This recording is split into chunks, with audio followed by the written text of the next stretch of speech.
एक गांव में रोमी नाम की एक लड़की रहती थी। उसके पिताजी बहुत लालची थे और उन्हीं के स्वभाव का असर उनकी बेटी रोमी पर भी पड़ा था। देखते ही देखते रोमी बड़ी हो जाती है और उसके पिता होशियार चंद एक राम नाम के लड़के से शादी करवा देते हैं। हा हा हा हा हा। जा बेटी, मैंने तेरी शादी गांव के सबसे अमीर घर में की है। वो तुझे हमेशा खुश रखेगा। उसके पास बहुत सारा पैसा है। बेटी, मैं तो बस इतना जानती हूँ कि राम एक बहुत ही अच्छा और सुलझा लड़का है और पैसे तो आता जाता ही रहता है। फिर शादी के बाद दोनों घर आ जाते हैं। अरे वाह, ये घर तो बहुत सुंदर है जी। रोमी, घर तो घर की लक्ष्मी से बनता है और मेरे घर की लक्ष्मी तुम हो। फिर कुछ दिनों बाद राम को खेतों में बहुत नुकसान हो जाता है और राम अमीर से गरीब हो जाता है। और दोनों किराए के एक छोटे से मकान में रहने लगते हैं। कुछ समय बाद उनके दो बच्चे राहुल और पिंकी होते हैं और एक दिन राम और रोमी दोनों बच्चों को स्कूल से लेकर घर आ रहे होते हैं। बच्चों, तुम दोनों घर जाओ, मैं अभी आती हूँ तुम्हारे पापा से बात करके। ठीक है माँ। क्या मामा करते रहते हो? कितनी बार कहा है मुझे मॉम बोला करो, अमीरों की तरह, समझे? चलो अब जाओ। क्या हुआ पत्नी जी, इतना गुस्सा क्यों करती हो? वाह रे किस्मत, क्या खेल दिखाया है। मुझे तो इस शादी से जिंदगी में मेरा दम घुटता है। पता नहीं पैसा कब आएगा हमारे पास। देखो ना जी, ना हमारे पास एसी है, ना बच्चों को अच्छे अंग्रेजी स्कूल में भेजने के लिए पैसे। अरे तुम परेशान क्यों होती हो? जरूरत का सारा सामान तो है हमारे पास। रहने दो जी, तुम्हें तो पैसा कमाना ही नहीं आता। उनकी ये सारी बातें एक चुड़ैल सुन रही होती है। ह ह ह ह।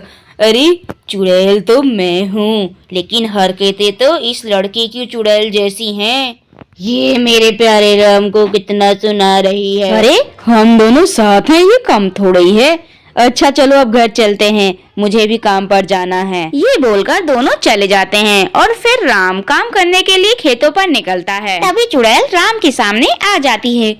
रुको राम। अरे मम्मी बचा लो, अरे मर गया रे, भागो रे चुड़ैल, अरे मर गया रे चुड़ैल, अरे अरे।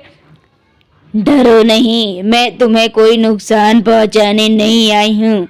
तुम मुझसे नहीं पहचानते, पर मैं तुम्हें अच्छे से पहचानती हूँ। तुम्हारी बीवी तुम्हारे लायक नहीं है, तुम मुझे छोड़ दो और मुझसे शादी कर लो। मैं तुम्हें रोज यहाँ आते जाते देखती हूँ। क्या बकवास कर रही हो?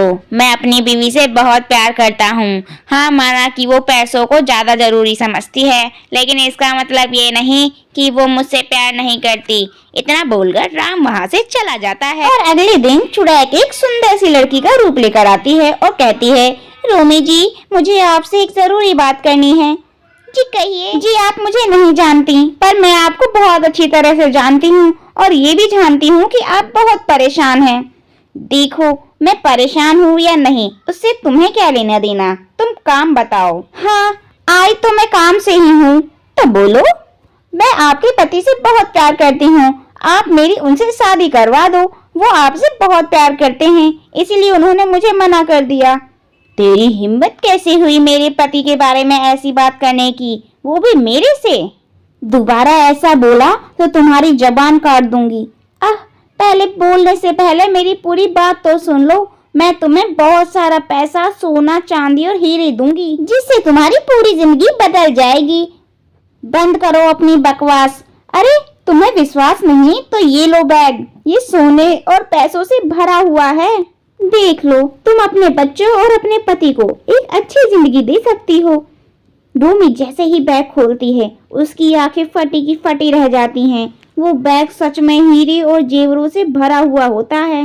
दैया रे दैया, इतना सोना, इतने हीरे तो मैंने अपने जीवन में नहीं देखे। रोमी को कुछ भी समझ नहीं आ रहा था, इसलिए वो पूरी रात सोचते हुए जाग कर निकाल देती है और अगली सुबह वह राम से बात करती है। सुनो जी, तुम दूसरी शादी कर लो।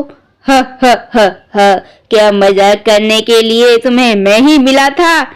देख लो, सौतन आएगी तो मेरा प्यार बट जाएगा। हाँ वो तो है, पर मैं हम सबके सुख के लिए तुम्हारी दूसरी शादी करने के लिए तैयार हूँ। दूसरी तरफ चुड़ैल रूमी का इंतजार करते हुए खेत में थक जाती है और चिल्लाती है, मुझे बहुत गुस्सा आ रहा है, पता नहीं ये रूमी कब आएगी। मैं ही इसके घर चलती हूँ। इस बार मैं राम को नहीं छोड़ने वाली। बचपन का प्यार है मेरा। हाय, पहले भी राम ने मुझसे शादी नहीं की और मैंने आत्महत्या कर ली। क्या फायदा हुआ? आज भी मैं राम के लिए तड़प रही हूँ।